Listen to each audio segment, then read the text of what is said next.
Elections ఉన్నాయి కదా, ఏ party గెలుచుద్ది అంటారు? వైఎస్ఆర్ గెలుచుద్ది. ఎందుకని? ఎందుకని అంటే ఆయన మంచి పనులు చేస్తుండవు. ఏం పనులు చేశారు మీకు? మాకు అన్ని పనులు మంచిగా చేసిండు. మీకేమన్నా పథకాలు వచ్చినాయా?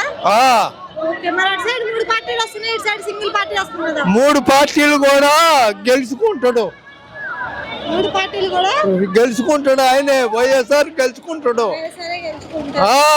ఓకే, మరి షర్మిలమ్మ గారు కూడా జగన్మోహన్ రెడ్డి గారికి వ్యతిరేకంగా. షర్మిలమ్మ పక్కకు పోయిందంటే వాళ్ళు ఏదో జగనన్న మీద పుట్రా పని పక్కకు పోయింది.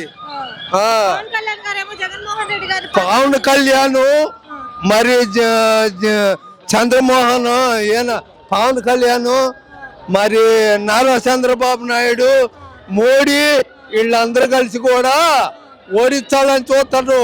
ఓడిలేరు. ఎన్ని సీట్లు వస్తాయంట? 120 సీట్లు వస్తాయి. గ్యారెంటీ అది. మళ్ళా సీఎం ముఖ్యమంత్రి.